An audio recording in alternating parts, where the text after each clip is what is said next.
À celui qui est ferme dans ses sentiments, tu assures la paix, parce qu'il se confie en toi. Ésaïe 26:3.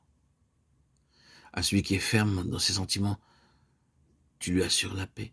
Aussi longtemps que vous faites la volonté de Dieu et que vous essayez de faire ce qu'il vous dit, rien sur cette terre ne pourra vous ôter cette paix. Ni la maladie, ni la souffrance, ni l'adversité. Même l'ennemi ne peut pas ôter cette paix. C'est une paix parfaite. Cette paix est le lot de tous ceux qui connaissent le Seigneur Jésus-Christ par expérience. Elle ressemble à un fleuve.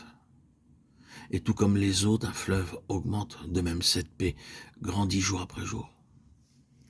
Moi, l'Éternel, j'en suis le gardien, je l'arrose à chaque instant, de peur qu'on ne l'attaque nuit et jour, je la garde. Ésaïe 27:3. Ici, il s'agit de l'assurance intérieure que notre Seigneur nous gardera. Dieu a promis, j'en suis le gardien. Qu'il y ait un tremblement de terre, une famine, des persécutions, des guerres, le Seigneur nous gardera. Le Seigneur déclare lui-même, moi l'Éternel, j'en suis le gardien, je l'arrose à chaque instant. C'est-à-dire qu'il nous conserve frais, verts et féconds à cause de sa grâce et de son amour. Cela aussi vient de l'Éternel des armées admirables, et son conseil est grand et sa sagesse. Ésaïe 28:29.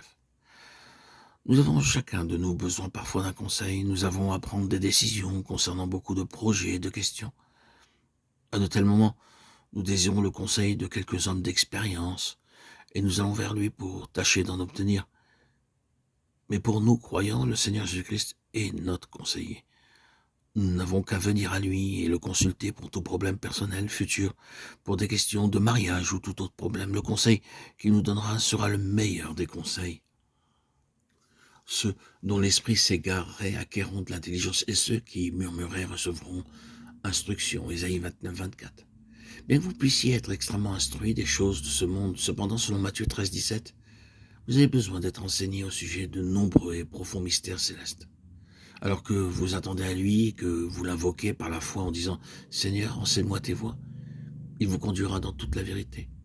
Tes oreilles entendront derrière toi la voix qui dira « Voici le chemin, marchez-y, car vous iriez à droite ou vous iriez à gauche ». Ésaïe 30:21. Ici, ils ont besoin de gravir jour après jour et pas à pas ce pic en entendant la voix de Dieu nous dire derrière nous « Voici le chemin, marchez-y ». Nous pouvons très facilement faire un faux pas, mais ainsi le Seigneur nous sauve de maintes dangers inconnus.